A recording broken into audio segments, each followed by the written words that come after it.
You've seen Mheshimiwa Vaya's pickup. We have had people talking about Mheshimiwa Jude Jomo faring. Of course, they are being philanthropic with use of their vehicles, but the party should have known that it's necessary to have the ballot papers transported by the party itself, but not by aspiring candidates. So I'm hoping this will not happen again. We also have issues with returning officers. They were changed the last night, I think about 11 o'clock. Those that were meant to be in Nairobi were brought to Kiambu, God knows why. The understanding was that was to ensure transparency and so that people will not... that you need to ensure transparency but get people trained properly. A few things that need to be done, they should be done, they must be done, so that we have a free and fair nomination. There's no reason why you would have ballot papers of MCA are more than the ballot papers of governor and senator. So what would have happened to those ballots? And I'm saying this is not from the top level of the party. It is from the mid-level where disbursement of ballot boxes. Why would we have ballot boxes in some polling stations in Kiambu and others don't have? I remember I was the first one to vote at St. George's Primary School in Ruiru, and I voted at 3:45. So really, how many people do you expect to vote between 3:45 and 6? So what I'm saying to the party administration in Pangani, get prepared properly. Are you confident that when the nominations are done again on Tuesday, that it will now be a free and fair process? If they pronounce their plans tomorrow, then we should be able to say I'm confident or not. But I am sure that they do not want to embarrass the president. I am sure they would want to have a credible nomination, and we shall do our nominations on Tuesday. If the nominations are credible and you lose? Why do you think I would lose? I'm just asking a hypothetical. I'm saying I don't belong to the group that loses. I have been in this game. This is my 5th election, and I have always done it. And because people reward work. But if truly I lose nominations in a clear, transparent process, then asikubali kushindwa wanasema Waswahili sio mshindani. Yes, but I'm confident I will do it. If, again, this is a hypothetical, if you do lose the nominations, and again, hypothetically, you lose to Ferdinand Waititu, would you support him? I will not lose to him. I am 100% sure. But if in the event that you say you want me to comfort you because you're pushing on a question, asikubali kushindwa sio mshindani. That was my statement. But I am not going to lose. Well, the question you should be asking is Ferdinand going to support me because he will lose? When I have him on, I'll ask him that same question. He will not come here. Let's say differently. He will not come here. I can tell you for free. Get him here. Can we try that? Yes, I'm ready here. Can you ask him to come tomorrow? We'll come here together. All right, Ferdinand Waititu, if you're watching, if somebody's watching and his team would love to have you come and sit with the governor, I think it would be a fascinating conversation. We asked him to come to Jeff Koinange live. He refused.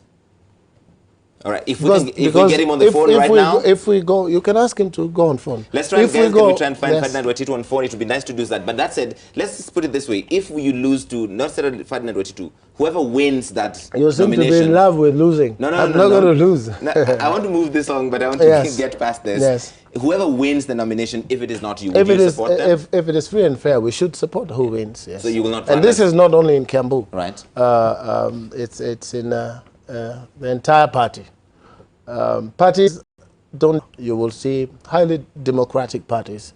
They do allow the best candidate.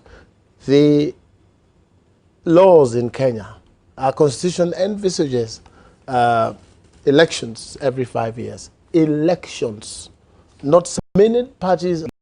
Elections. Young men who are going about terrorizing people or countering the Waititu. I hear there are people who were found with jembes and machetes, and the police arrested a vehicle.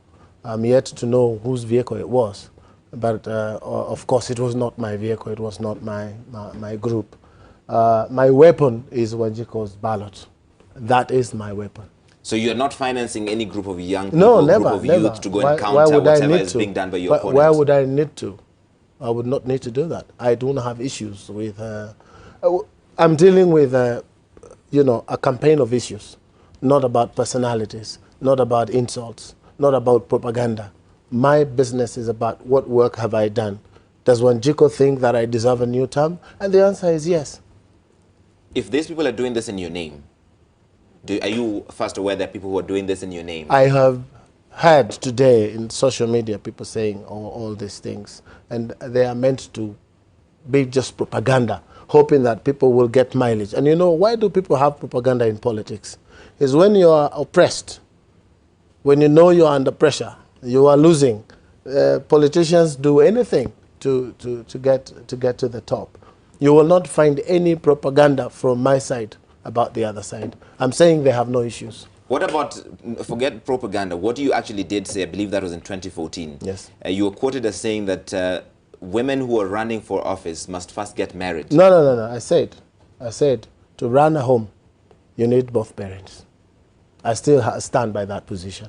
Not that you can't be a single mother. There are very many single mothers and are doing very well. What you said... But if you go to the Bible speaks about family.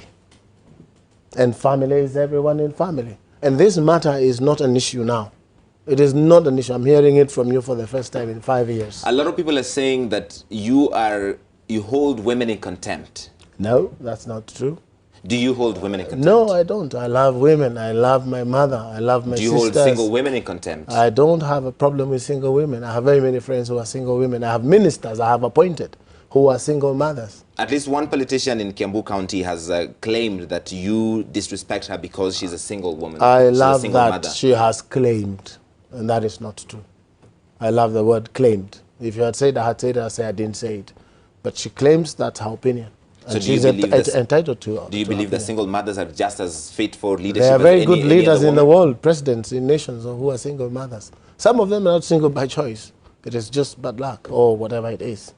Really, it's not an issue.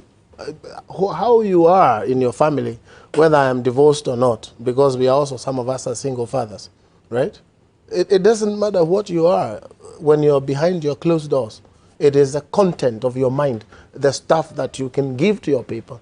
And you remember Martin Luther King says, it will get to a point where it is not the color of your skin, it is the content of your character. And this is what we should be discussing, not about who is a single father, who is a single mother, who is a widow and who is a widower. I mean, it's God's choice for who you are. And people want to use those things for politics. This is not going to work now. It didn't work then. It's not going to work now. It's not going to work next year. You run a very flamboyant campaign. It looks very expensive campaign. Does it mean that for you to be governor, you need to have... It looks expensive. You need to have... Again,